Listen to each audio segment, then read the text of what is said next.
नमो ऐर्यणं नमो वज्रायणं नमो लोये त्रिकालवर्ती सो साहुणं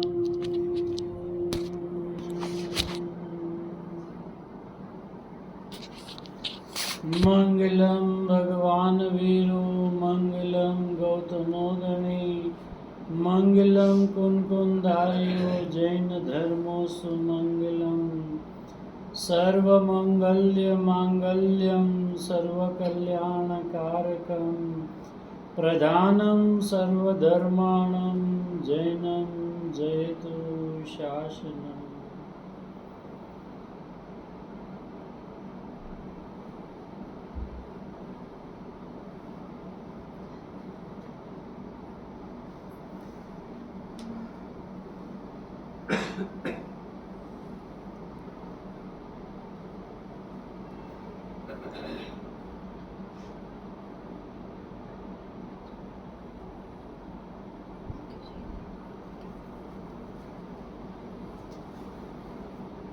સુવર્ણપુરીને આ પવિત્ર ભૂમિ ઉપર સિમંદર પરમાત્માના લાડકવાયા કુનકુંદ આચાર્ય ભગવાનના કેળાયત અને આપણા સૌ કોઈના તારણહાર એવા વિતરાગી વકીલ પૂજ્ય શ્રી કહાન ગુરુદેવ શ્રીનો મંગલમય જન્મ કલ્યાણકનો મહોત્સવ ચાલે છે. આજે મહોત્સવનો ચોથો દિવસ અને આવતીકાલની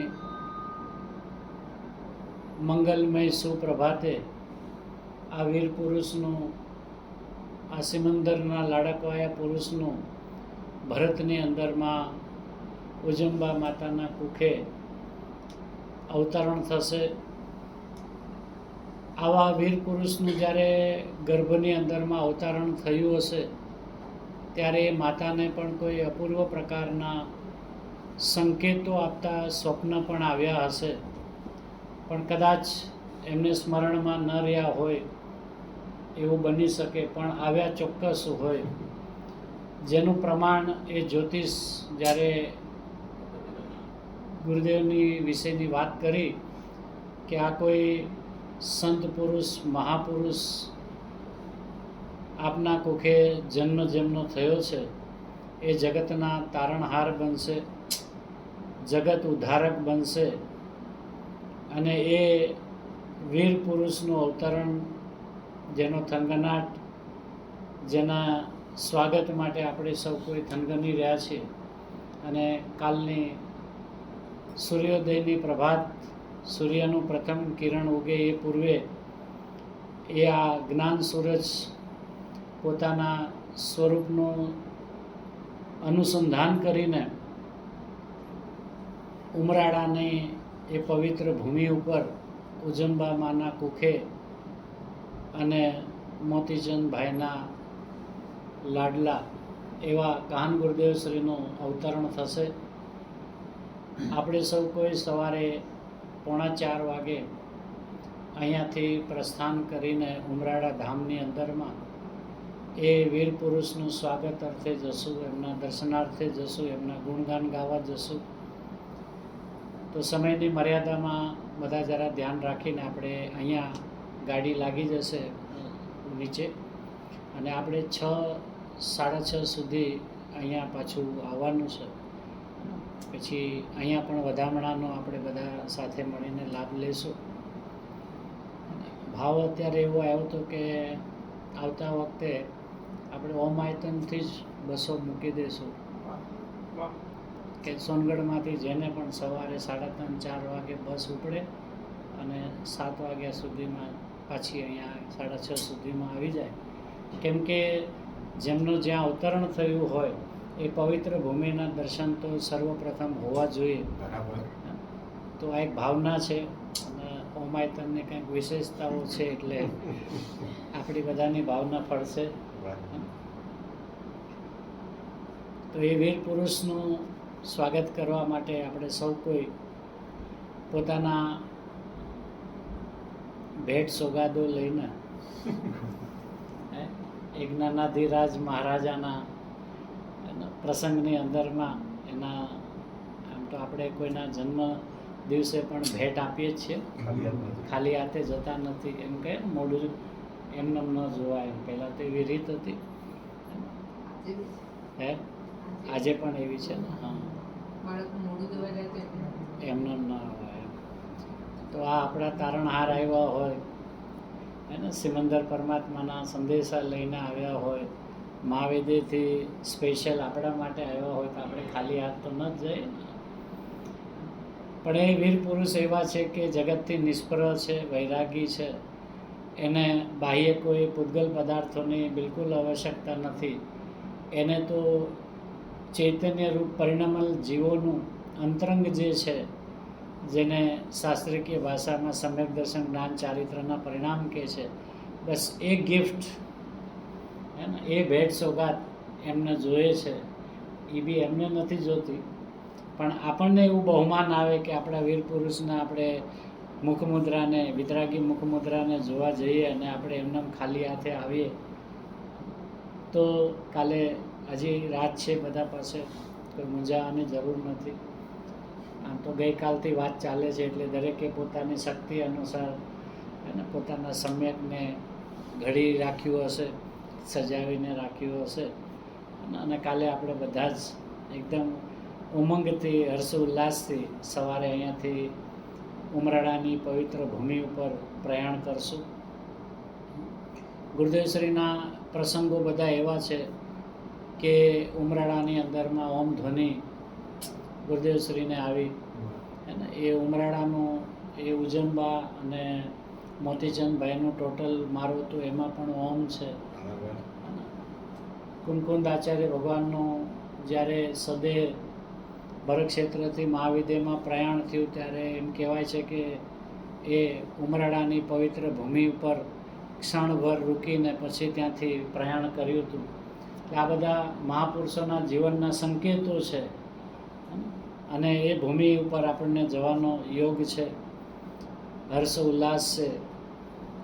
કંઈક કેટલી પવિત્ર ઘટનાઓ ગુરુદેવશ્રીના બાળપણની અંદરમાં પણ બની છે અને આટલી બાળ વયની અંદરમાં એવું સ્મરણમાં રહેવું કે મહાવિદ્યથી અમે ભરત ક્ષેત્રની અંદર માતાના કુખે આ તિથિએ આવ્યા હતા. તિથિ યાદ હોય હે ને, બેન એને ખોડામાં બેસાડીને એ ચાંદ દેખાડતા હોય એ એને સ્મરણમાં હોય. તો એ ગુરુદેવને ઘણી બધી વાતો અંદરમાં રાખી હશે કે જે જગત કદાચ એ વાતને ન પચાવી શકે એટલે નહીં કહેતા હોય કે ભાઈ અમે તો ક્ષાયિક લઈને આવ્યા છીએ. પણ હવે જગતને તો પંચમ કાળ છે ને ક્ષાયિક હોય નહીં ને એ તો બધું ને ઇત્યાદિ. પણ આપણે એનું જીવન જોઈએ ને તો એવું લાગે કે આ મહાપુરુષ બધું લઈને આવ્યા છે એમ.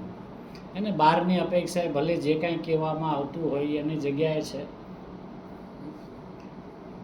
એવા વીર પુરુષ, પવિત્ર પુરુષ, પુરાણ પુરુષ, અત્યારે પણ અદ્ભુત પ્રવચન હતું. ગુરુદેવની દ્રષ્ટિની કમાલી છે કે ચરણાનુયોગનું શાસ્ત્ર ચાલતું હોય ને એમાંથી દ્રવ્યાનુયોગ કાઢીને આપે. એમાં આજે કેટલી અને પછી જ્ઞાનમાં મધ્યસ્થતા કેવી, ત્યાં નિશ્ચયની વાત છે, અહીંયા વ્યવહારની વાત છે. એમ હોય ભલે એનાથી મોક્ષ માર્ગ નથી, એનાથી મોક્ષ નથી, પણ આવું એને હોય, આવું એને આવે. એટલે એ શાસ્ત્ર લઈને બેઠા હોય તો આમ સમેટી ન લે એમ કે આ વ્યવહારનું વચન છે ને આ તો બધું.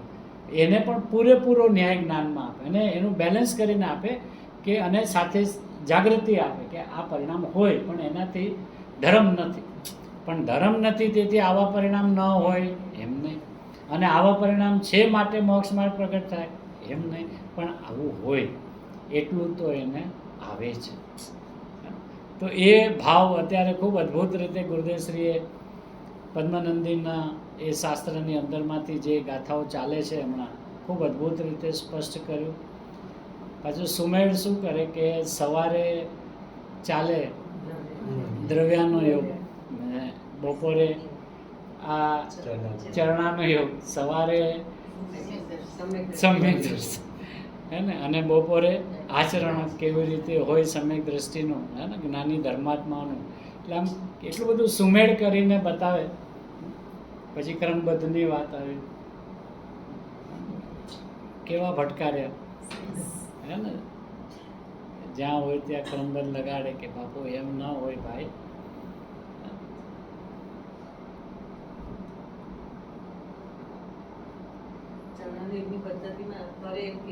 હા,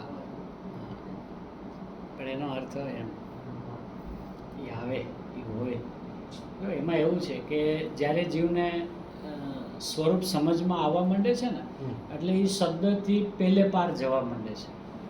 પછી એને કહો ને કે આ આવે છે તો કે આ આવે છે, કે આ કરે છે તો કાંઈ કરે છે. પછી આવે છે ને કરે છે એમાં ઉલસતો નથી. બરાબર. કેમ કે એને ખબર છે કે આ પરિણામની સ્થિતિ એવી છે કે આ આવ્યા વિના રહે નહીં. તો હવે જે બહારથી જોવે છે, બહારથી, તો એ આપણે શું જોઈએ કે મુનિરાજ આ 28 મૂળ ગુણનું પાલન કરે છે. જોનાર તો એમ જ કહેશે ને. અને આચાર્ય ભગવાન શું કહે છે? એ આવે છે. અને આજે મૂળ ગુણનો પણ કેવો અદ્ભુત અર્થ કર્યો હે ને. મૂળ ગુણ એટલે મૂળની વાત કરે છે. સ્વરૂપ પોતાનું જે મૂળ છે અને એ જે પોતાનો ગુણ છે, એ ગુણની અંદરમાં જ્યારે રહી નથી શકતા ત્યારે આ પ્રકારના વિકલ્પો હોય છે, આવે છે એને ચરણાને યોગની ભાષામાં કરે છે એમ કે.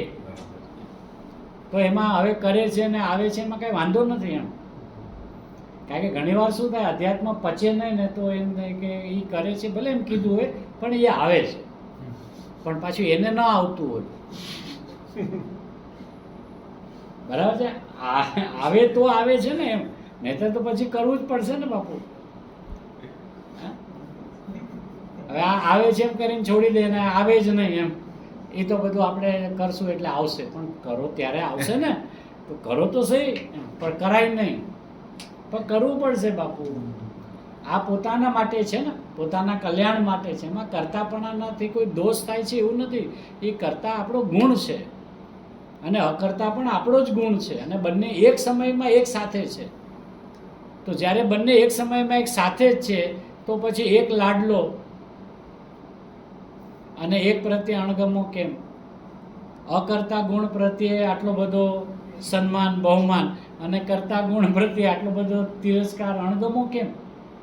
અને જ્યારે એ 47 શક્તિની અંદરમાં બે શક્તિ સાથે છે, તો હવે અનંત શક્તિ જ્યારે સાથે ઉછળે છે, તો અકર્તા પણ છે ને કર્તા પણ છે. પણ કરવાનો અર્થ શું છે કે જે સ્વયં પરિણમે તે કરતા. હવે જ્યારે સ્વયં પરિણામમાં હું નાયક છું એ ભાવે થઈ રહ્યું છે, અને એ જે થઈ રહ્યું છે એ સ્વસંવેદનપૂર્વક થઈ રહ્યું છે. એ એમ કહે છે કે આને મેં કર્યું નથી, આ તો થઈ રહ્યું છે. આ ન્યાયે હું અકર્તા છું. અકર્તાનો અર્થ જ્ઞાતા છું. કાંઈ કરતો નથી એવો એનો અર્થ જ નથી થતો. કાંઈ ન કરવું એનું નામ અકર્તા છે એમ છે જ નહીં. કારણ કે જ્યારે અંદરમાં થઈ જ રહ્યું છે, તો ન કરવાની વાત ક્યાં છે ને. પણ સ્વયં પરિણમે છે, તો સ્વયં પરિણમનમાં કયું પરિણમન લેવું? કર્તાનો અર્થ આચાર્ય ભગવાન કીધું સ્વયં પરિણમે તે કરતા. તો એ સ્વયં પરિણમનમાં કયું પરિણમન લેવું? બરાબર. તો જે સ્વભાવભૂત છે, જે સ્વભાવને સ્પર્શીને સ્વભાવને અનુસરીને જે થતું પરિણમન છે, એને સ્વયં પરિણમે છે એમ કહેવાય. પણ એની અંદરમાં એ સ્વયં પરિણમનની અંદરમાં સ્વસંવેદન હોય તો એ સ્વયં પરિણમ્યું છે. આમ સ્વયં પરિણમ્યું છે એમ નહીં. એમ તો બધાને જ્ઞાન છે, પણ જ્ઞાન દશા ઉત્પન્ન નથી. તો એ કેવી રીતે છે? તો એને એક થોડોક આપણે આધાર કૃપાળુદેવમાંથી લઈ સિદ્ધાંત બોધ અને ઉપદેશ બોધની વાત એમાં આવે છે.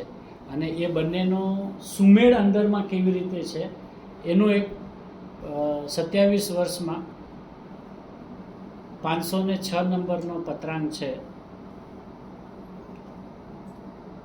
406 અને 407 નંબરનું પેજ છે. એમાંથી આપણે પેરેગ્રાફ લઈએ છીએ.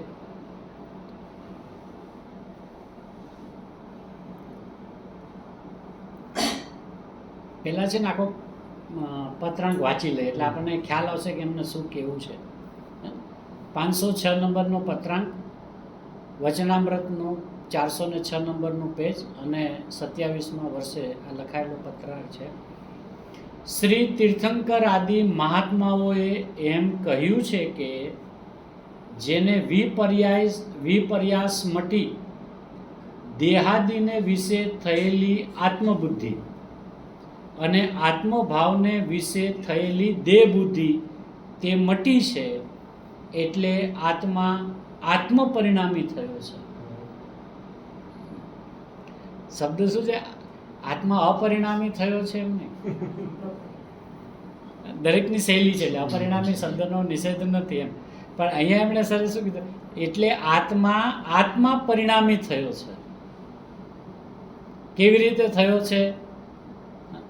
કે તીર્થંકર મહાત્માઓએ એમ કહ્યું કે જેને વિપર્યાસ એટલે વિપરીત પ્રકારની બુદ્ધિ જેને મટી ગઈ છે, કે દેહાદિને વિશે થયેલી આત્મબુદ્ધિ કે આ દેહ તે જ હું છું, અને આત્મભાવને વિશે થયેલી દેહ બુદ્ધિ તે મટી છે, એટલે આત્મા આત્મપરિણામી થયો છે. તેવા જ્ઞાની પુરુષને પણ જ્યાં સુધી પ્રારબ્ધ વ્યવસાય છે ત્યાં સુધી જાગૃતિમાં રહેવું યોગ્ય છે. એટલે આત્મા આત્મપરિણામી થયો છે એવા જ્ઞાની પુરુષને પણ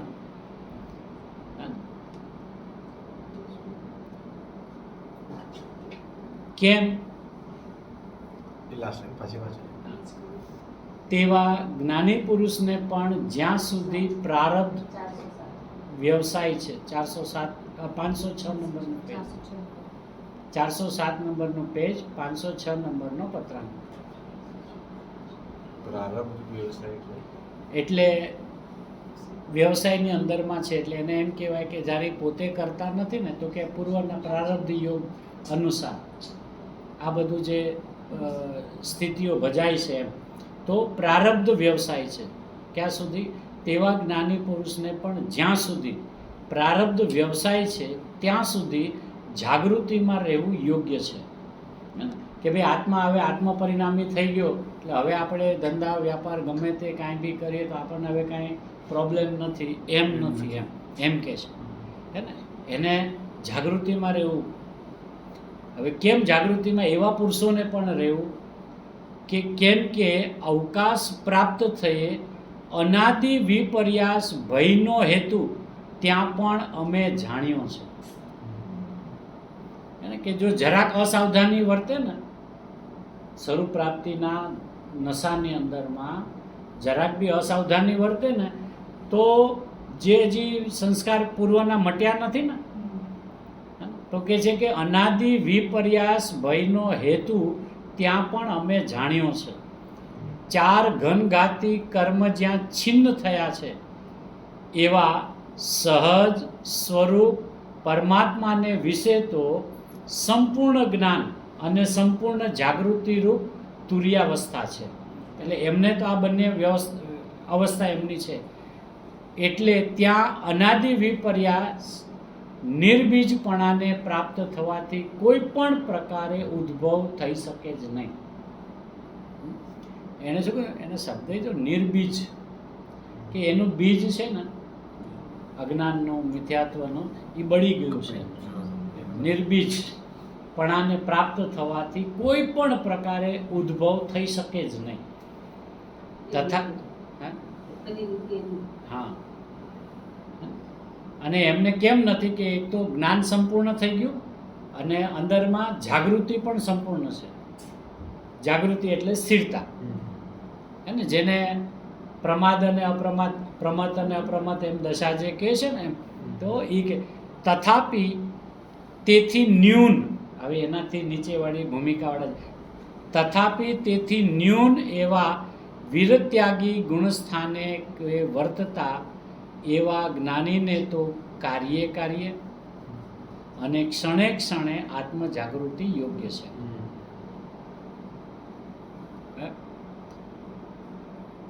જે અત્યારે આ ચાલ્યું ને હમણાં આપણે પદ્મનંદીનું, એમ કે શ્રાવકને આ નિત દિન, હે ને, પ્રતિદિન, આજે કર્યા કાલે કર્યા એમ નહીં, એમ, હે ને, એ 7 પ્રકારના વ્યસનનો ત્યાગ, હે ને, આ મૂળ ગુણની બધી વાત હોય ને, એમાં આના પહેલાંના બધા શ્લોકમાં આ બધી વાત આવી હતી.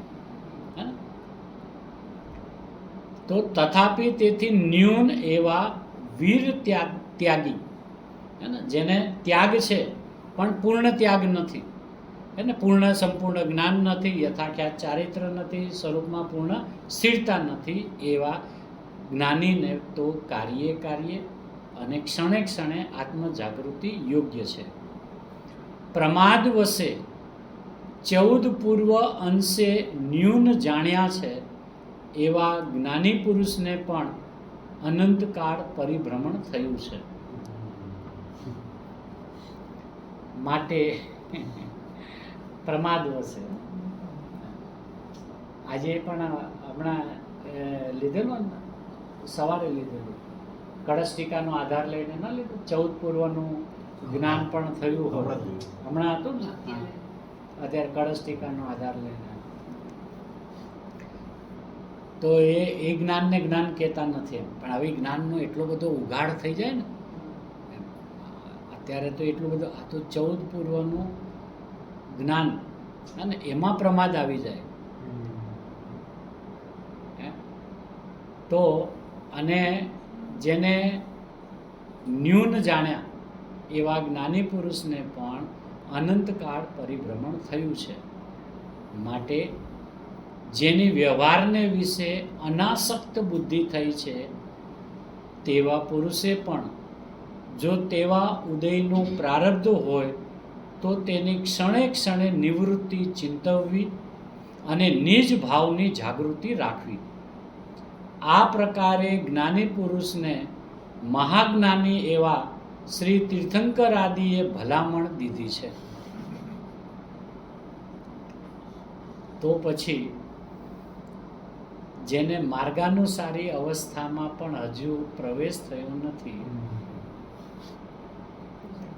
એવા જીવને તો આ સર્વ વ્યવસાયથી વિશેષ નિવૃત્તિ ભાવ રાખવો અને વિચાર જાગૃતિ રાખવી યોગ્ય છે એમ જણાવવા જેવું પણ રહેતું નથી, કેમ કે તે તો સમજણમાં સહેજે આવી શકે એવું છે. જ્યારે મહાપુરુષોથી વાત ચાલુ કરીએ છીએ પછી એનાથી જે થોડીક ન્યૂન દશાવાળા જીવો પણ જો આટલા સ્વરૂપ વિશે જાગૃત રહેતા હોય તો જે માર્ગાનુસારી અવસ્થામાં હજુ પ્રવેશ પામ્યા નથી એને બહુ કહેવાની જરૂર નથી, એમ એ સમજી જાય એમ કે અમારે કેટલી બધી જાગૃતિની જરૂર છે. હવે અહીંયાથી વાત ચાલુ કરે. બોધ 2 પ્રકારથી જ્ઞાની પુરુષોએ કર્યો છે. એક તો સિદ્ધાંત બોધ અને બીજો તે સિદ્ધાંત બોધ થવાને કારણભૂત એવો ઉપદેશ બોધ.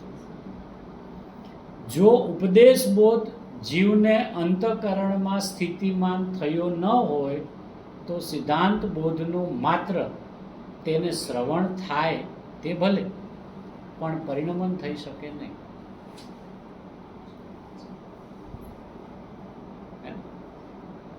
સિદ્ધાંત બોધનું માત્ર તેને શ્રવણ થાય તે ભલે, પણ પરિણામ થઈ શકે નહીં. તો હવે સિદ્ધાંત બોધ કોને કહે છે કે સિદ્ધાંત બોધ એટલે પદાર્થનું જે સિદ્ધ થયેલું સ્વરૂપ છે. જ્ઞાની પુરુષોએ નિષ્કર્ષ કરી જે પ્રકારે છેવટે પદાર્થ જાણ્યો છે તે જે પ્રકારથી વાણી દ્વારા એ જણાવાય તેમ જણાવ્યો છે એવો જે બોધ છે તે સિદ્ધાંત બોધ છે.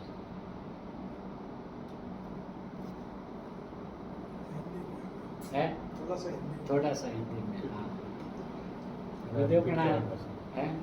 विद्यापन आज बोला था ना, कल से हिंदी चलेगा, आज गुजराती चलता है, 4 दिन गुजराती है. धनालाल जी है ना, इनके है ना, तो ये क्या कह रहे गोपाल देव कि बोध है ना 2 प्रकार से ज्ञानी पुरुषों ने कहा है. एक तो सिद्धांत बोध और एक है उपदेश बोध.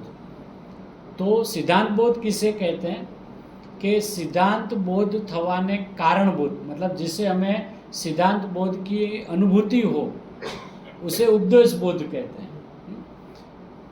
अब यदि उपदेश बोध जीव को अंतःकरण में स्थितिमान न हो तो सिद्धांत बोध का मात्र श्रवण हो किंतु परिणमन हो सके नहीं.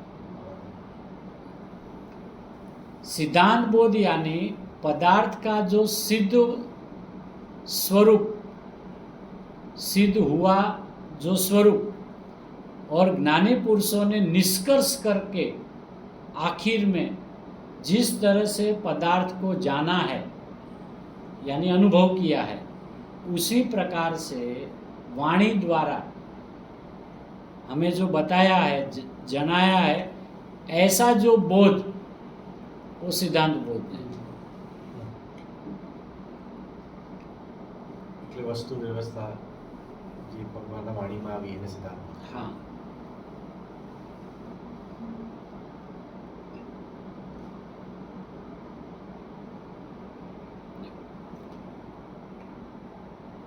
थोड़ा सा पहले पैराग्राफ पढ़ ले, है ना. પણ આ થઈ ગયું સિદ્ધાંત બોધ. પણ પદાર્થના નિર્ણયને પામવા જીવને અંતરાય રૂપ તેની અનાદિ વિપર્યાસ ભાવને પામેલી એવી બુદ્ધિ કે જે વ્યક્તપણે કે અવ્યક્તપણે વિપર્યાસપણે પદાર્થ સ્વરૂપને નિર્ધારી લે છે, એટલે પોતાની રીતે સ્વરૂપનો નિર્ણય કરી લે છે, અને વ્યક્તપણે કે અવ્યક્તપણે તે વિપર્યાસ બુદ્ધિનું બળ ઘટવા યથાવત વસ્તુ સ્વરૂપ જાણવાને વિશે પ્રવેશ થવા જીવને વૈરાગ્ય અને ઉપશમ સાધન કહ્યા છે. અને એવા જે સાધનો જીવને સંસાર ભય દ્રઢ કરાવે છે તે સાધનો સંબંધી જે ઉપદેશ કહ્યો છે તે ઉપદેશ બોધ છે. ફરીને થોડુંક હા, એને અત્યારે કેવું છે કે સિદ્ધાંત બોધ અને ઉપદેશ બોધ. તો સિદ્ધાંત બોધમાં શું વાત કરી કે સિદ્ધાંત બોધ થવાને કારણભૂત એવો ઉપદેશ બોધ.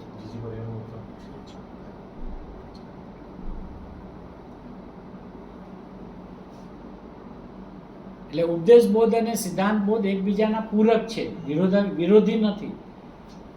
પણ એનો સુમેળ કેવી રીતનો છે? પહેલા કીધું કે સિદ્ધાંત બોધ અને બીજો છે સિદ્ધાંત બોધ થવાને કારણભૂત એવો ઉપદેશ બોધ. હવે જો ઉપદેશ બોધ જીવને અંતઃકરણમાં સ્થિતિમાન થયો ન હોય તો સિદ્ધાંત બોધનું માત્ર તેને શ્રવણ થાય પણ પરિણામ થઈ શકે નહીં. બરાબર, પછી એનો વિચાર કરીએ આપણે. હવે સિદ્ધાંત બોધ એટલે પદાર્થનું જે સિદ્ધ થયેલું સ્વરૂપ છે એને સિદ્ધાંત બોધ કહીએ. હવે એ પદાર્થનું સિદ્ધ થયેલું સ્વરૂપ આપણને કોણ કહે, અને આપણને કેવી રીતે ખબર પડે કે આ સિદ્ધાંત બોધ જ છે? એમ પદાર્થનો નિર્ણય છે ને, સિદ્ધ થયેલી વસ્તુ. તો શું કે જ્ઞાની પુરુષોએ નિષ્કર્ષ કરી જે પ્રકારે છેવટે પદાર્થ જાણ્યો છે તે જે પ્રકારથી વાણી દ્વારા જણાવાય તેમ જણાવ્યો છે એવો જે બોધ છે તે સિદ્ધાંત બોધ છે. હવે નિષ્કર્ષ કરીને એટલે શરીર હું નહીં, કર્મ હું નહીં, રાગ હું નહીં, હે ને. તો આમ એક એક વસ્તુનો વિવેક કરતા કરતા, જ્ઞાનને તીક્ષ્ણ કરતા પછી હે ને જે રહ્યો તે છે જીવ સ્વરૂપ. એમ આત્મસિદ્ધિમાં એમાં આવે છે ને, હે શું છે કે એક સરસ ગાથા છે ને,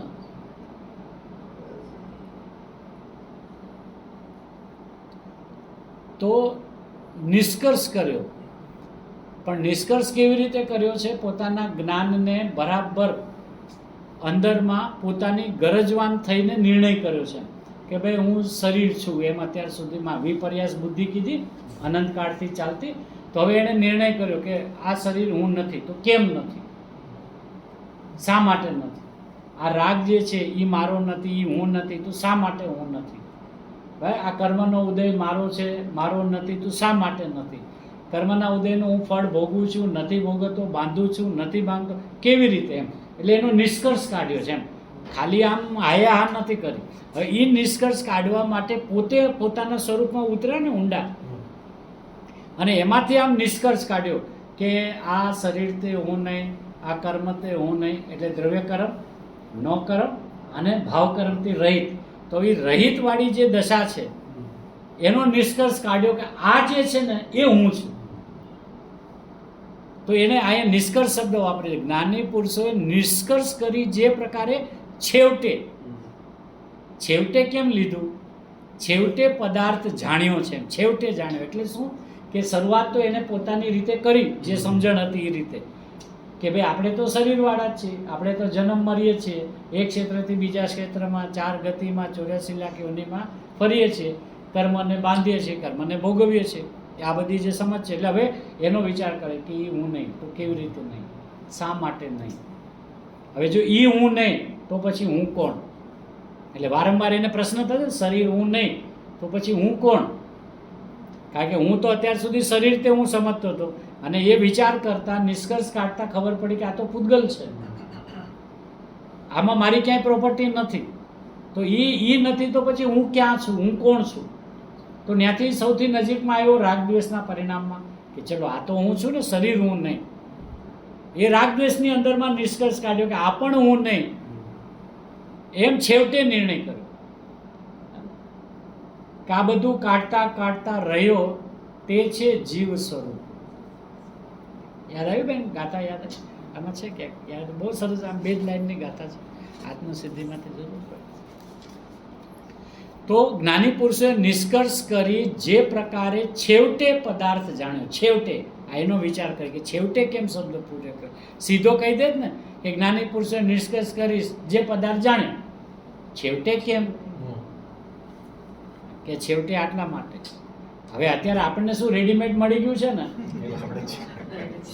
એટલે આપણે કાંઈ છેવટે વેવટે આવતું જ નથી ને. કારણ કે પહેલું જ નમ સમય સારાય સ્વાનુભૂત્યા ચકાસ્તે દ્રવ્ય કર્મ, નો કર્મ, ભાવ કર્મ. આપણે તો કાંઈ નિષ્કર્ષ કાઢ્યો જ નથી ને, આપણને તો કાઢીને આપ્યો છે. એટલે એ શું તકલીફ કરે છે ને એનું આ વર્ણન આવશે કે એમાં આપણે કાંઈ હલાવ્યું જ નહીં ને. આચાર્ય શ્લોક રાખ્યો, ગુરુદેવે વિશ્લેષણ કર્યું, અમૃતચંદ્ર આચાર્ય ભગવાનની ટીકાની અંદર વિસ્તાર કરો, આપણને બેસી ગયું કે આપણે કેવા કે દ્રવ્ય કર્મ, નો કર્મ, ભાવ કર્મ રહી, તીનો સ્વયં રહીતે. તો કેવી રીતે રહી? એવું પોતાનું જ્ઞાનનો નિર્ણય પોતા દ્વારા નથી કર્યો. હે ને? તો જ્ઞાની પુરુષોએ નિષ્કર્ષ કરી જે પ્રકારે એટલે જેવું જેનું સ્વરૂપ છે તે પ્રકારે, જે પ્રકારે એટલે ઉતાવળ કરીને નહીં, પતાવો ને જલ્દી. આપણે આત્માની અનુભૂતિ કર્યા કે આ લાંબુ કરો, હવે ખબર પડી ગઈ ને દ્રવ્ય કર્મ, નો કર્મ, મૂકો એને તડકે, એમ નહીં. જે પ્રકારે કેમ લખ્યું કે આનો જે પ્રકાર છે, આની અંદરમાં જે રહેલો છે બીજો, એનો જે પ્રકાર છે, એટલે દ્રવ્ય કર્મનો જે પ્રકાર, નો કર્મનો જે પ્રકાર અને ભાવ કર્મનો જે પ્રકાર, અને મારો જે ભાવ અને મારો જે પ્રકાર, એનું નિષ્કર્ષ કાઢ્યું કે હું કયા પ્રકારે રહેલો છું. જે પ્રકારે, એમ ગોટાવાયડા નથી, ચોખ્ખું કર્યું છે એમ.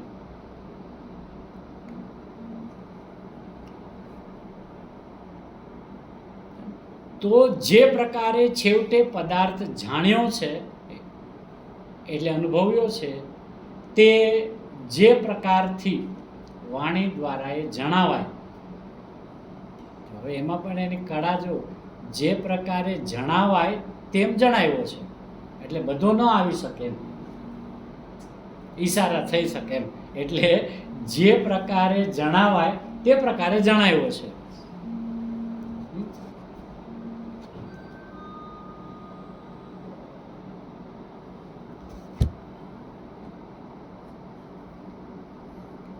એવો જે બોધ છે તે સિદ્ધાંત બોધ છે, બરાબર? એક વાત. પણ પદાર્થના નિર્ણયને પામવા જીવને અંતરાય રૂપ તેની અનાદિની વિપર્યાસ ભાવને પામેલી એવી બુદ્ધિ. જો કર્મ આમાં એને પણ નથી લીધા, પોતાની જ વાત છે ને. પદાર્થના નિર્ણયને પામવા જીવને અંતરાય રૂપ તેની પોતાની અનાદિ વિપર્યાસ ભાવને પામેલી એવી બુદ્ધિ છે કે જે વ્યક્તપણે કે અવ્યક્તપણે વિપર્યાસપણે પદાર્થ સ્વરૂપને નિર્ધારી લે છે. એટલે પોતાની રીતે નિર્ણય કરી લે કે હું તો આવો જ છું. તે વિપર્યાસ બુદ્ધિનું બળ ઘટવા યથાવત વસ્તુ સ્વરૂપને જાણવાને વિશે પ્રવેશ થવા જીવને વૈરાગ્ય અને ઉપશમ સાધન કહ્યા છે. બે સાધન કયા છે, વૈરાગ્ય અને ઉપશમ સાધન કહ્યા છે. અને એવા જે સાધનો જીવને સંસાર ભય દ્રઢ કરાવે. હવે અધ્યાત્મમાં શું આવે કે આ ભયનો માર્ગ નથી, આ તો નિર્ભયતાનો માર્ગ છે. હે હા, તો અહીંયા શું કહે, જીવને સંસાર ભય દ્રઢ કરાવે. હા, જો સંસાર ભય દ્રઢ કરાવે છે એટલે સંસારમાં રહેવા જેવું નથી એમ. એને આમ પડે અંદરમાંથી ડર લાગે એમ, હે ને, એને ભય લાગે. તો ભય એટલે ચાર ગતિમાં જવાનો ભય નહીં, નરક નિગોદમાં જવાનો ભય નહીં. આ રાગની ઉત્પત્તિ થઈ જાય છે એને સંસાર કહે છે ને. આમ એ ઉત્પત્તિ થઈ જાય અંદરથી એને ભય લાગે છે એમ, થરથર કાપે છે, અરે આ રાગ કેમ થઈ ગયો એમ. એ સંસાર ભય, ઓલો બહારનો નહીં. હવે એ સંસાર ભય દ્રઢ કરાવે છે. તે સાધનો સંબંધી જે ઉપદેશ કહ્યો છે તે ઉપદેશ બોધ છે કે આ રાગની ઉત્પત્તિ કેમ ન થાય, વિતરાગ સ્વભાવની પ્રાપ્તિ કેમ થાય, હે ને. અને આ રાગ આગ દહે સદા, હે ને. એક ક્ષણ પણ રાગને સેવવા જેવો નથી, રાગમાં ઊભા રહેવા જેવું નથી, હે ને. તો રાગને દેખીને જ્ઞાનીઓ પણ ભાગ્યા એમ પણ આવે ને, કથન શૈલીમાં તો બધું આવે. તો એ ભાગ્યા એટલે શું, સ્વરૂપમાં ભાગ્યા એમ, સ્વરૂપમાં ડૂબી ગયા. તો કઈ રીતે ડૂબ્યા કે સંસારનો ભય. પેલી બાર ભાવના આવે છે ને, એમાં સંસાર ભય આવે છે. આ તો હતો ને બાર ભાવના, આ તો સાહેબ વૈરાગ્ય ભાવનામાં સીધો જ આવી ગયો. તારા માટે પેલું જ છે વૈરાગ્ય અને ઉત્સવ. તો એ આપણને આમ શાંતિથી વિચાર કરે ને તો મુનિ ભગવાન ભાવલિંગી પ્રચુર સ્વસંવેદનમાં આડોટે છે. હવે એને સંસાર ભય એટલે શું હશે? આમ જેને આપણે સંસાર કહીએ છીએ એને તો આમ કેડે મૂકીને આવ્યા છે બધું, બરાબર. અને માત્ર પોતાની આરાધના અર્થે વન જંગલમાં એ વિચરે છે નિડરતાથી, નિર્ભયતાથી. હવે એ બાર ભાવનાનું ચિંતન જ્યારે કરે તો સંસાર ભયનું ચિંતન કરે. પણ પ્રભુ તમારે તો સંસાર જ ક્યાં છે એવો વિચાર તો આવે ને. અસરણ ભાવના, અનિત્ય ભાવના, હે ને, સંસાર ભાવના. તો આ શું છે સંસાર ભાવના?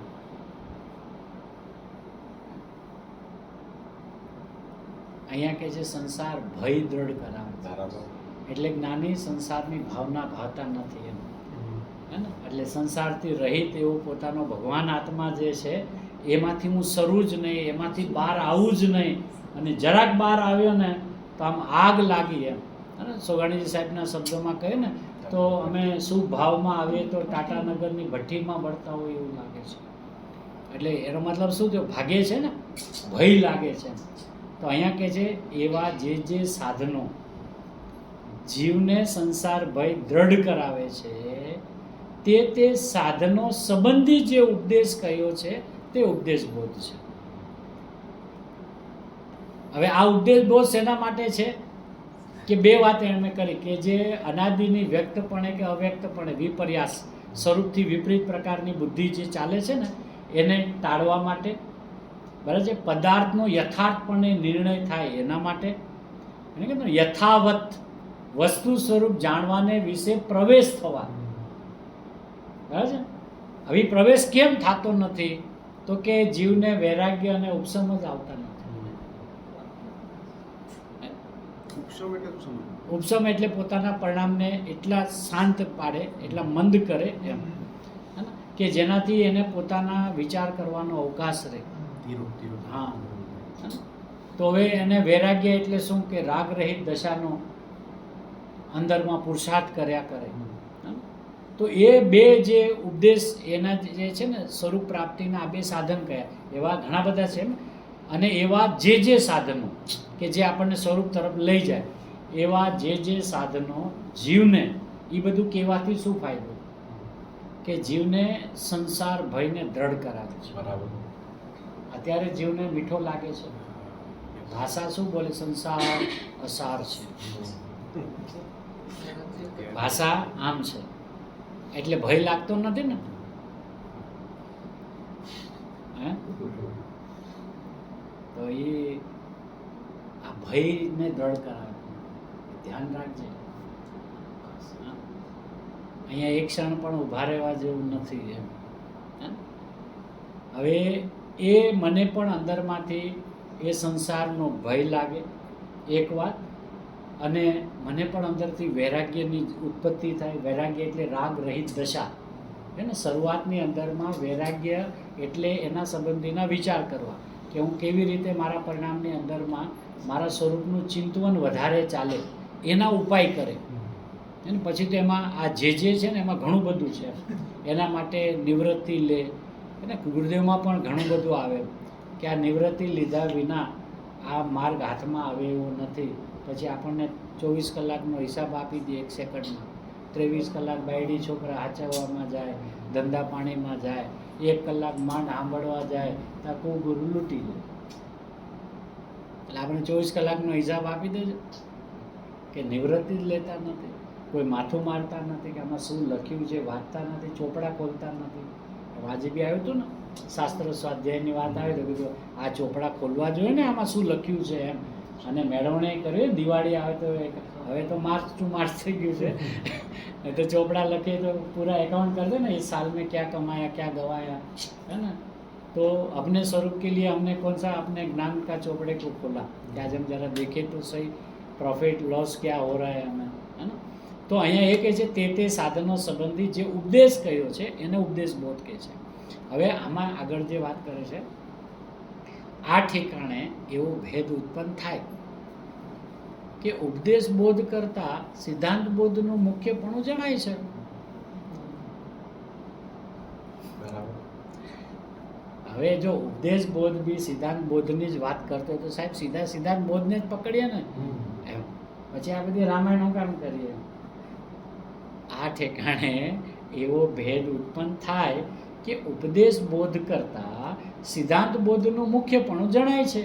કેમ કે ઉપદેશ બોધ પણ તેને જ અર્થે છે. ઉપદેશ બોધ બી તો સિદ્ધાંત બોધને પહોંચવા માટે જ છે. તો પછી સિદ્ધાંત બોધનું જ પ્રથમથી અવગાન કર્યું હોય પહેલેથી જ તો જીવને પ્રથમથી જ ઉન્નતિનો હેતુ છે. બરાબર. હવે આ પ્રકારે જો વિચાર ઉદ્ભવે તો તે વિપરીત છે.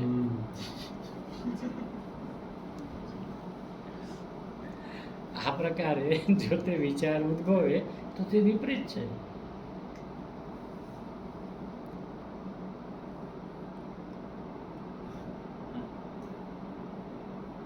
કેમ કે સિદ્ધાંત બોધનો જન્મ ઉપદેશ બોધથી થાય છે. જેને વૈરાગ્ય ઉપશમ સંબંધી ઉપદેશ બોધ થયો નથી તેને બુદ્ધિનું વિપર્યાસપણું વર્ત્યા કરે છે. બુદ્ધિનું એટલે શું?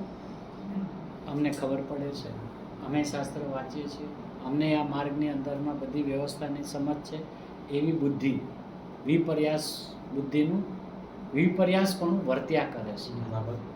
અને જ્યાં સુધી બુદ્ધિનું વિપર્યાસપણું હોય ત્યાં સુધી સિદ્ધાંતનું વિચારવું પણ વિપર્યાસપણે જ થવું સંભવે છે.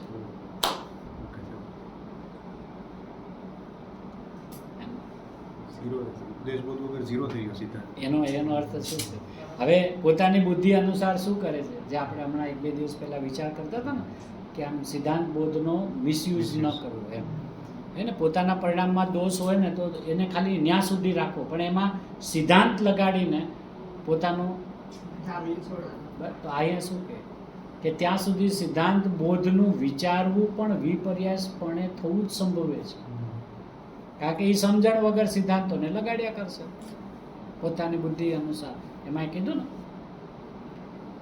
કેમ કે ચક્ષુને વિશે જેટલી ઝાખપ છે તેટલો ઝાખો પદાર્થ તે દેખે છે. અને જો અત્યંત બળવાન પડડ હોય તો તેને સમૂળગો પદાર્થ દેખાતો નથી.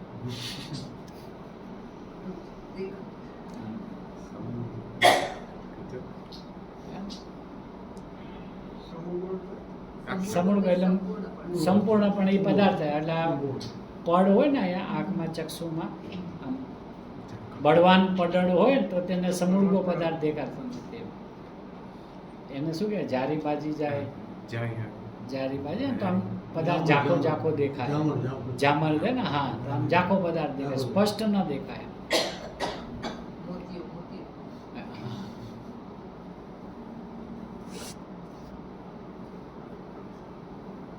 તેમ ખાલી કર્યું ને અને હમણાં બીજી વાર આવ્યો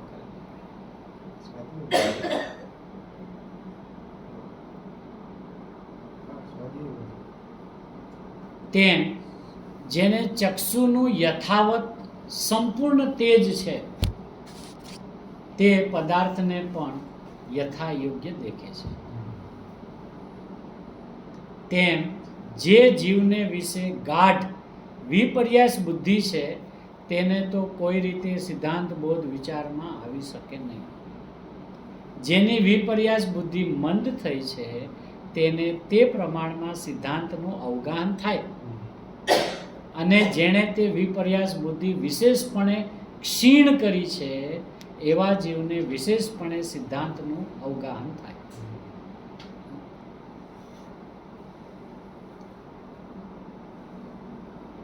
ઉપદેશ બોધના એક બે એક્ઝામ્પલ આપો. હે ઉપદેશ બોધના એકાદ એક્ઝામ્પલ આપો. ક્યારે ઉપદેશ બોધ કહેવાય? જે અત્યારે જે હમણાં આપણું ચાલે છે ચરણાનો યોગ, ભલે આમ એમ કીધું એમાં કે સમ્યક દર્શન પછી આ શ્રાવકનું આચરણ છે, બરાબર છે, મુખ્યપણે એ વાત લીધી. હવે એની પહેલાં એનું બેફામ જીવન હોય, આ વૈરાગ્ય અને ઉપશમ એના જીવનમાં ક્યાંય દેખાતું જ ન હોય અને એકલો સિદ્ધાંત બોધને જ વળગેલો હોય, તો એ સિદ્ધાંત બોધે શું કીધું કે શ્રવણ થાય પણ પરિણમન થઈ શકે નહીં. હવે જો માતાજીની અનુભૂતિની પૂર્વની સ્થિતિ જુઓ તો વૈરાગ્ય બહુ હતું, વાતે વાતે આમ એને અંદરમાં જવાનો ભાવ, સંસાર અસારનો ભાવ, હે ને, પોતાના પરિણામની અંદરમાં સાવધાનીનો ભાવ, એવું વારંવાર એના જીવનમાં બનતું. ગુરુદેવશ્રીને પણ પૂર્વની સ્થિતિમાં જો અનુભૂતિ પહેલાં તો આમ એકલી ધૂન ચડે, એટલે આમ કોઈની હારે બહુ સંપર્ક નહીં, કોઈની હારે, અને એનું એકદમ સ્પષ્ટ પણ કે હું ફક્ત ને ફક્ત મારા કલ્યાણને અર્થે નીકળ્યો છું. તો જ્યાં જ્યાંથી નિવૃત્તિ લેવાય, તો આ બધા પ્રકાર એના જીવનની અંદરમાં પૂર્વે વૈરાગ્ય સંબંધીના એ જો ન હોય તો સિદ્ધાંત બોધ અંદરમાં પરિણમે નહીં.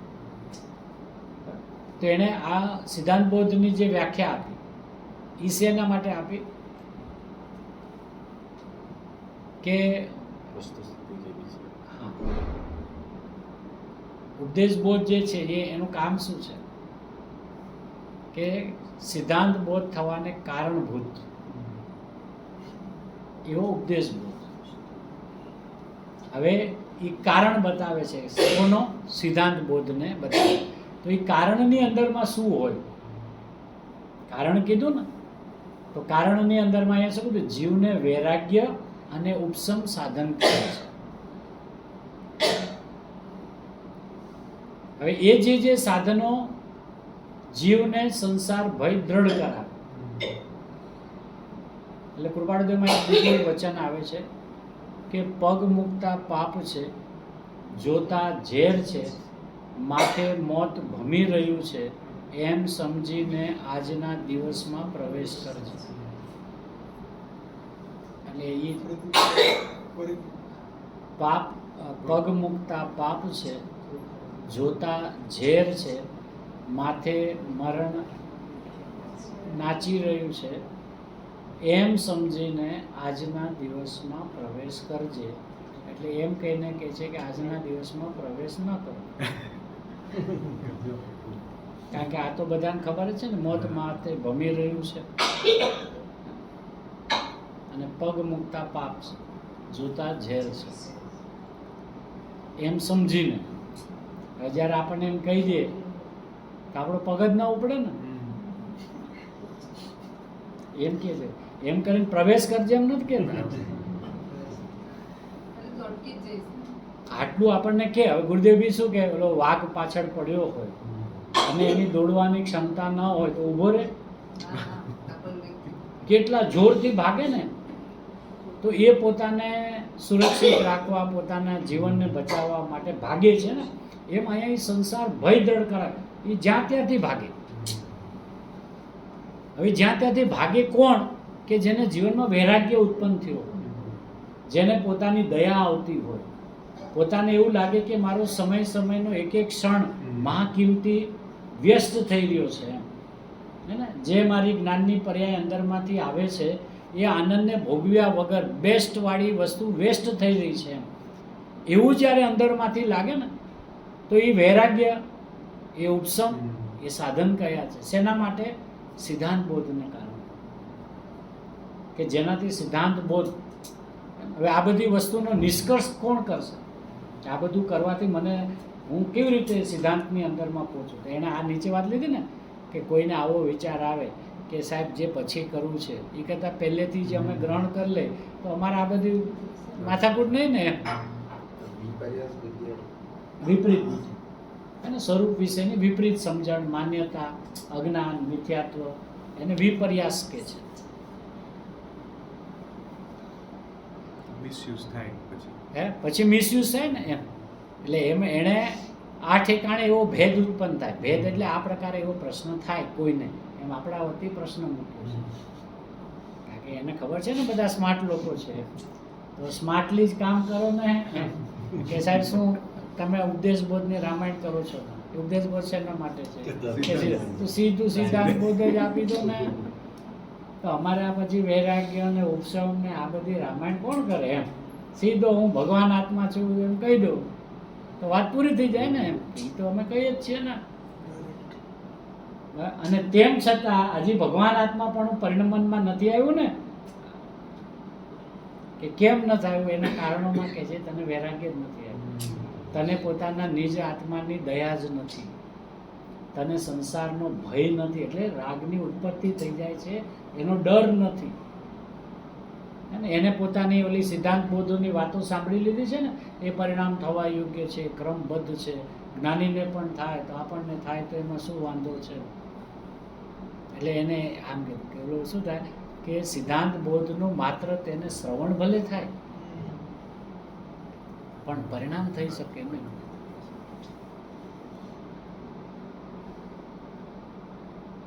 કોને?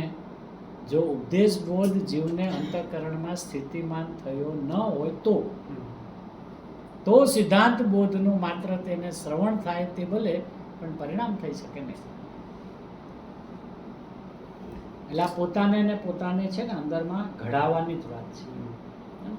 આમાં એનો સુમેળ કેવી રીતે હોય કે જ્યારે બંને એકબીજાના પૂરક છે. સિદ્ધાંત બોધ એ સિદ્ધ થયેલી વાત છે, પણ કોણે સિદ્ધ કરી એને? હવે માન લો કે આપણે એમ કહીએ કે આ વસ્તુની સિદ્ધ થયેલી જ વાત છે, પણ એ સિદ્ધ કોણે કરી? હવે માન લો સિદ્ધ ભગવાને કરી હતી તો એને પોતા માટે કરી, અરિહંત ભગવાને કરી હતી તો એને પોતા માટે કરી, અન્ય જ્ઞાનીઓ જેને પણ કરી હશે એને તો એને પોતા માટે કરી ને. હવે એ સિદ્ધ જ છે એ મને કેવી રીતે ખબર પડે? તો અત્યારે ઉધાર લીધેલું છે ને, કાઢીને આપી દીધું, દ્રવ્ય કર્મ, નો કર્મ, ભાવ કર્મ, તે રહિત છું, બરાબર છે. અને લાગે છે આખો દી સહિત છું,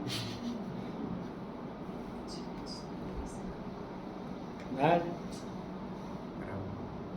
તો એ શરીરમાં આવતો રોગ, બહારમાં આવેલા કર્મના ઉદયના આકરા પ્રહારો અને અંદરમાં ચાલતા રાગ દ્વેષની તીવ્ર પરિણામોમાં ક્યાંય વૈરાગ્ય દેખાય છે? ક્યાંય આમ અરેરાટી લાગે છે? ક્યાં એમ થાય કરે બસ થાવ હવે તો ક્યાં સુધી આ બધું? એવું અંદરમાંથી આમ પોતાને દયા આવે છે.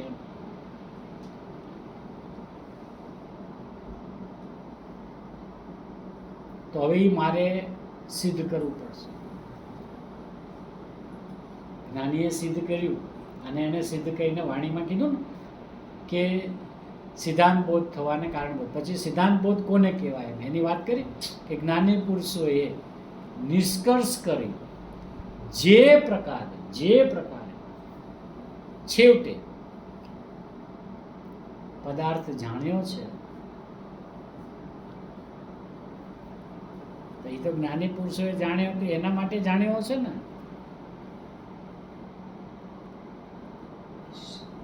એને જાણીને ભલે આપણને વાણી દ્વારા મળ્યું, ઉપદેશ મળ્યો, ગુરુદેવનો મળ્યો આપણને, પણ એ સિદ્ધાંતનો અનુભવ તો ગુરુદેવ કરી રહ્યા છે ને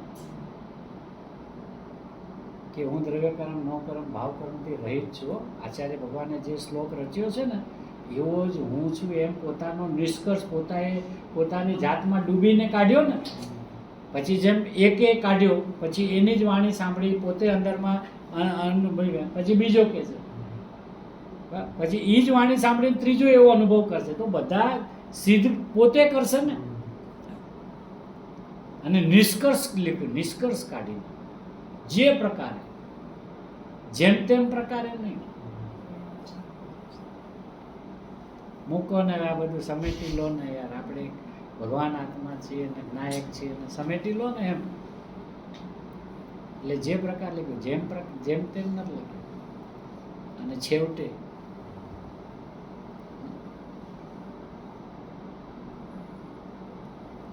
આ બધું કાઢતા એટલે સમજતા, કાઢવાનું તો કાંઈ નથી, પણ એવું ભાસતા કે આ દ્રવ્ય કર્મ ભિન્ન, આ નો કર્મ ભિન્ન, આ ભાવ કર્મ ભિન્ન. ઓહો, હવે જે બચ્યો, હવે જે રહ્યો એ છે જીવ સ્વરૂપ.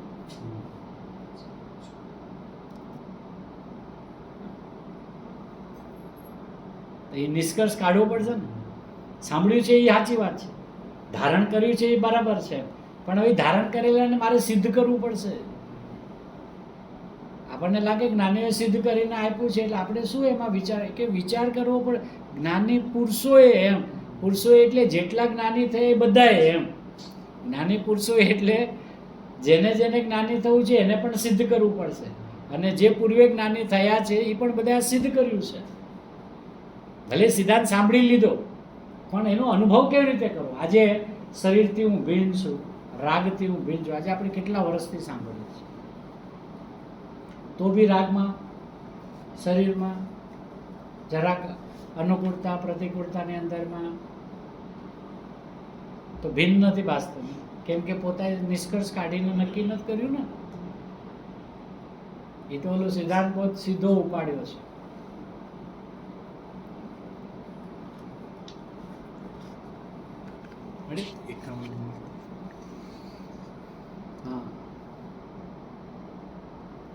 જે દ્રષ્ટા છે દ્રષ્ટિનો, જે જાણે છે રૂપ, અવ્યાબાદ અનુભવ જે રહે તે છે જીવ સ્વરૂપ.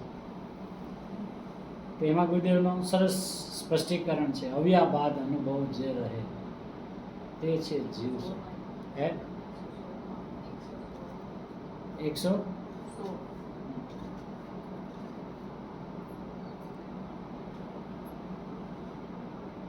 116 તો એ જ ધર્મથી મોક્ષ છે.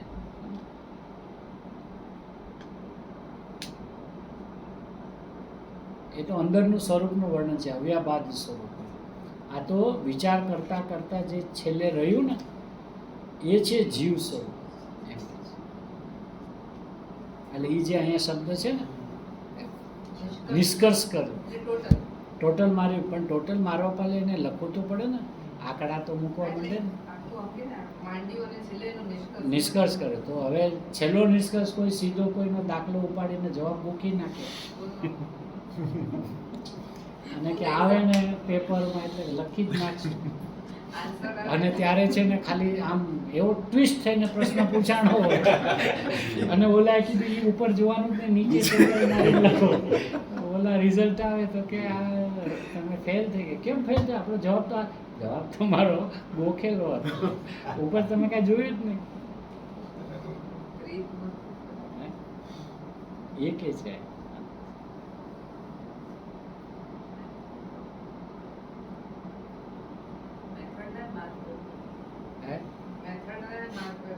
મેથડના જ માર્ક હોય. કદાચ જવાબ 19-20 હોય ને તો એનો અડધો માર્ક કપાય માની લો, પણ સિસ્ટમેટિક લખેલો હોય ને તો એટલા માર્ક તો એને મળે. હે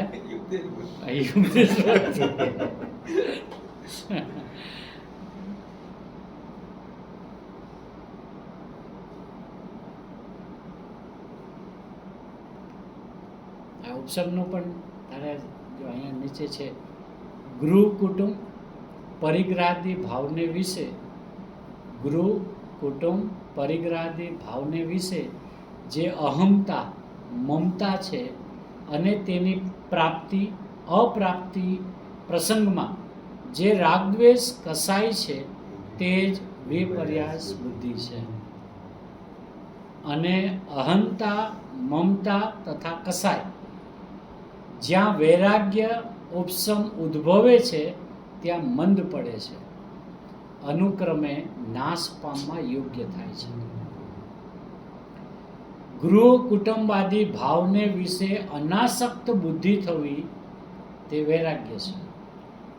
અને તેની પ્રાપ્તિ અપ્રાપ્તિ નિમિત્તે ઉત્પન્ન થતો એવો જે કસાય ક્લેશ તેનું મંદ થવું તે ઉપસમ છે. એટલે તે બે ગુણ વિપર્યાસ બુદ્ધિને પર્યાયાંતર કરી સદબુદ્ધિ કરે છે.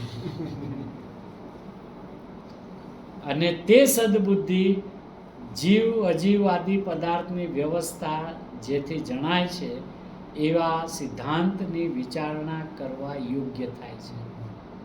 કેમ કે ચક્ષુને પટળ આદિ અંતરાય મટવાથી જેમ પદાર્થ યથાવત દેખાય છે તેમ અહંતાદી પટળનું મંદપણું થવાથી જીવને જ્ઞાની પુરુષે કહેલા એવા સિદ્ધાંત ભાવ આત્મભાવ વિચાર ચક્ષુએ દેખાય છે.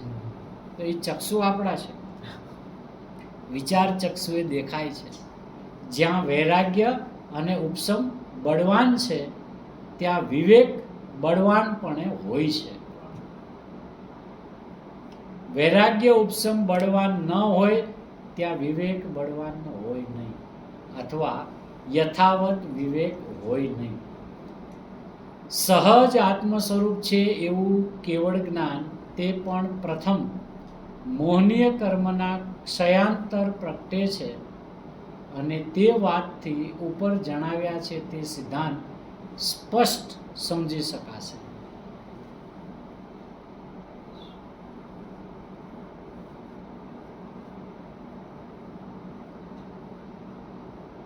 ઘણો મોટો પત્ર છે પણ વાંચવા જેવો સરસ છે.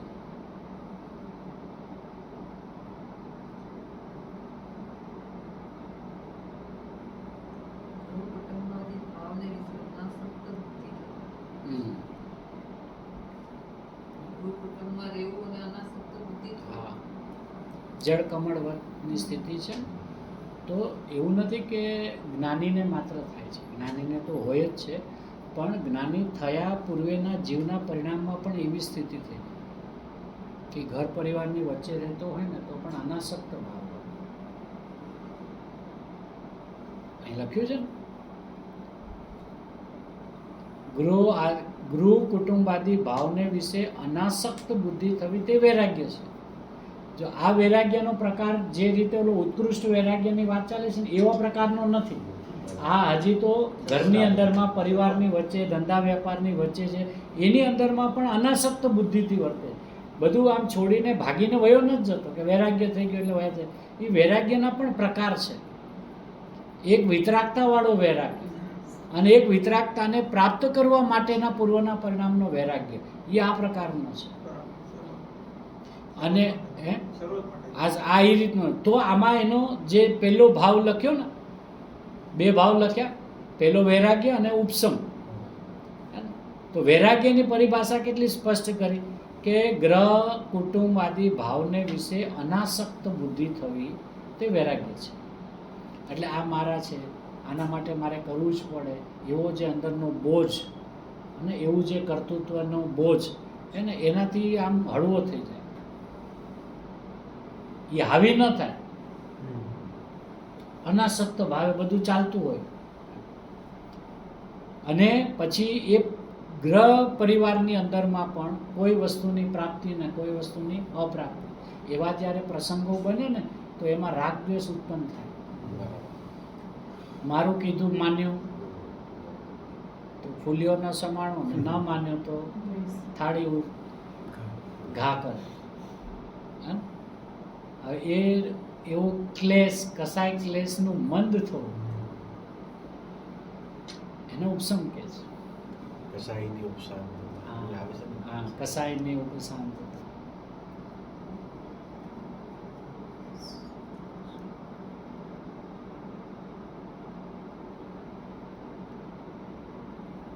પર્યાયાંતર કરી સદબુદ્ધિ કરે છે.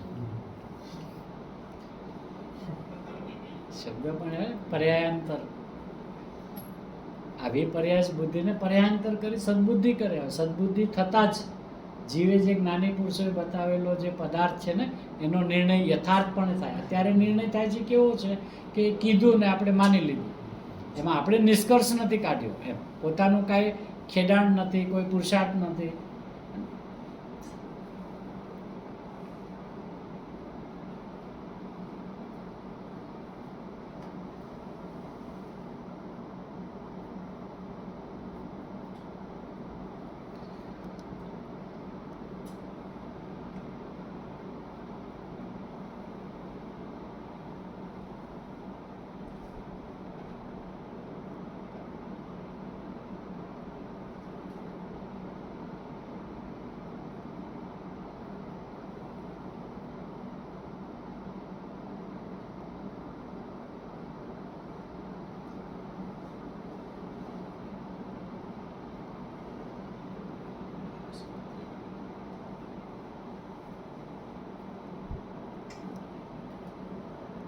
એટલે આ જ્ઞાન વૈરાગ્યની જે સુમેળતા આપણે બી માતાજીમાં તો ખૂબ આવે. જ્ઞાન વૈરાગ્ય સાથે હોય તો એ વૈરાગ્ય જ્ઞાનને ક્યાંય ફસાવા દેતું નથી. એને ગુરુદેવ જ્યારે સ્પષ્ટીકરણ કરે, ભલે આપણે એમ કહીએ તો સમ્યક જ્ઞાન પરિણમેલું છે, ભલે ને સમ્યક જ્ઞાન પરિણમેલું હોય, પણ હું બી તો સમ્યક પરિણમવા માટે જ ઊભો થયો છું ને. તો મારા જીવનની અંદરમાં પણ એને એક ઝલક તો ક્યાંક દેખાય ને.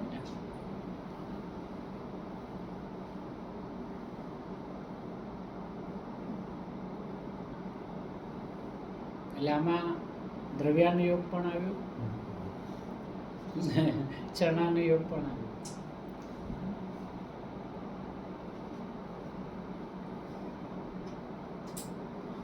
પોતાના પરિણામની અંદરમાં જ પોતાના સ્વરૂપના ચરણ માટે પ્રાપ્તિ માટેનો જ આ પરિણમન છે. એટલે એમાં કે ભાઈ આ ચરણાનો યોગ એટલે બહારની વાત અને દ્રવ્યાનો યોગ એટલે અંદરની વાત, એમ નથી. આ બધી ચારેય અનુયોગ અંદરની જ વાત છે.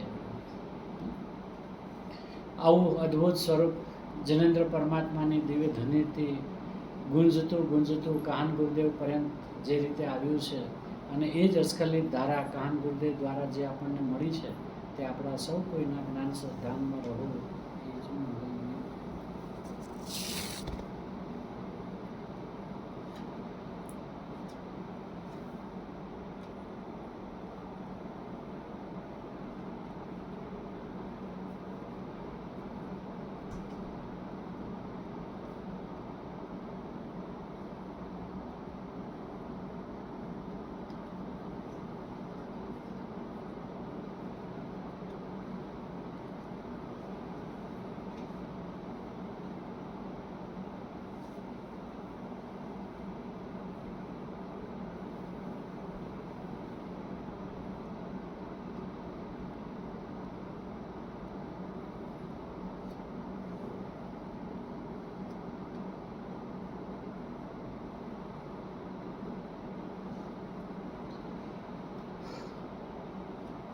સ્તુતિ લેજો.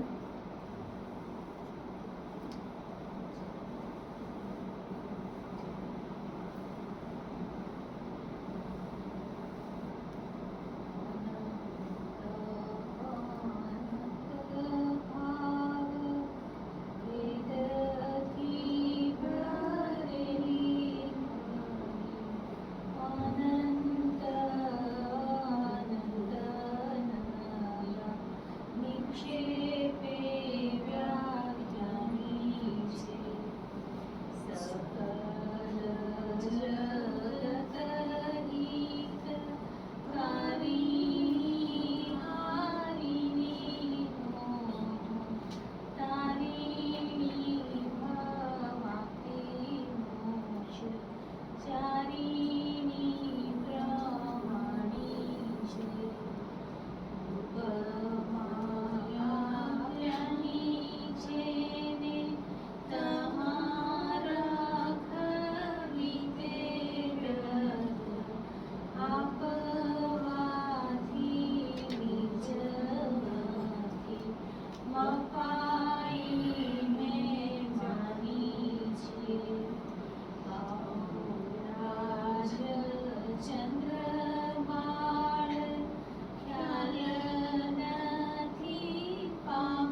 મંડપના અગ્રભાગે બિરાજમાન ઋષભદેવાદી મહાવીર પર્યંત અનંત સિદ્ધ ભગવંતોનો આજ મહાવિદ્ય ક્ષેત્રમાં બિરાજમાન સિમંદર આદિ 20 વિયનમાં હરિયન ભગવંતોનો શ્રી સમયસાર પ્રવચનસાર આદિ જીનવાણી મહાત્મનો આ જીનવાણીના રચયિતા કલિકાલ સર્વજ્ઞ શ્રી કુંકુંદાચાર્ય આદિ અનંત આચાર્ય ભગવંતોનો આ જીનવાણીના રહસ્ય બતાવનાર અમાત્મ ઉદ્ધારક અનંત અનંત ઉપકારી અનંત તીર્થંકરોથી અધિક ગરજતા જ્ઞાયક એવા કહાન ગુરુદેવનો ધન્ય અવતાર પ્રસન્ન મૂર્તિ પૂજ્ય ભગવતી માતનો આત્મસિદ્ધિના દાતાર કૃપાળુદેવ શ્રીમદ રાજચંદ્ર ભગવાનનો ગુરુદેવ શ્રીની મહામંગલકારી જન્મોત્સવનો સ્વર્ણપુરી ધામ સોનગઢનો સનાતન વિતરાગ દિગંબર જૈન